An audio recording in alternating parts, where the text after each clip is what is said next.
Welcome back. We have Mark Bertoli joining us from Abbott Wealth Management. It's great to have you back on the show, Mark. Good to see you back. Thank you. Today, we're going to be talking a little bit about investments and the way we think about our investments. Right. And, you know, I thought it would be a good idea to give you an example. I was recently at a meeting and we were talking about this, and they told a story of a lady who went back in time and looked at her history. And she found out her uncle was first of all, he was a horse thief. And then he ended up in jail in the federal jails in the United States. And then he got out of jail finally, and then he started robbing trains. This is in the late 1800s. Mm-hmm. They caught him after robbing trains, brought him to the city, and he was hanged at a civil event. And wow, she said she had to report this at her family reunion. So she said, my great-great-uncle was involved in the equestrian industry, at which time he then spent some time with the federal government. After his jaunt with the federal government, he was into the railways.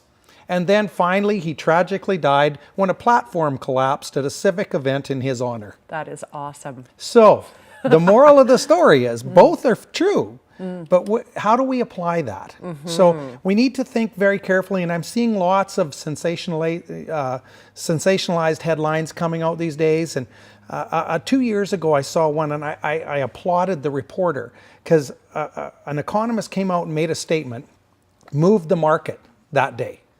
And the reporter went back, and I saw an article 2 days later that looked at the last 3 predictions this economist had made over the previous 10 years. They were all wrong. But yet, he was front page. So be careful. Know what you own.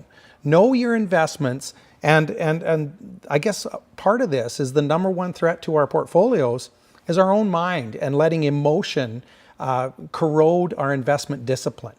So be very careful, get all the facts, and make your investment decisions based more on a calculator than you do on emotion. Mm-hmm. So there's the story for today.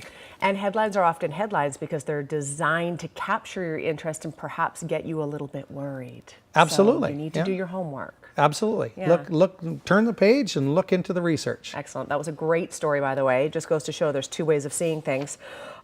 We have our question, though, of the week, and that is to do with old age security. So we'll put that up on the screen. There we go.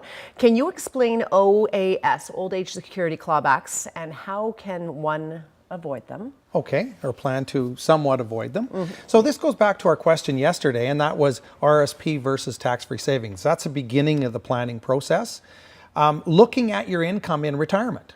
When you withdraw money from an RSP, that is taxable income and raises your taxable income. So I think 2015, the threshold for the start of the clawback is about $71,500, and once you hit about $116,000, you have 100% of your OAS clawed back. Okay, so and the formula is the difference. Let's say you made $80,000, it would be the difference between $80,000 and $71,000. That piece times 15% would be applied as well. Okay. So some of the planning we do is, first of all, determine whether RSPs are the right avenue for the individual. Second of all, there's a window between when you retire. Let's say you retired at 58 or 60 to age 65, where we may accelerate the use of RSPs. In other words, increase the income during that period to get the money out of the registered vehicle, so that once 65 comes and the OAS clawback comes, you can actually reduce the income and avoid the clawback. Mm-hmm. At age 71, RIF rules kick into effect and mandate that 7.38% of your retirement savings be brought out as a RIF payment. At that point, if you have too much money still in there, you have no choice. It's coming out. There will be a clawback. So there's some planning to be done before that period of time. You need to be looking ahead and know what you can do, what your options are in order to maximize. Absolutely. Good to know. Excellent. Mark, always a pleasure to have you on the show. Just one idea a week. Okay, that's awesome. Thank you. If you would like to learn more, if you have some questions about what we've been talking about today, abbottwealth.com as well. The phone number's on the screen. We're back in 2 minutes. Stay with us.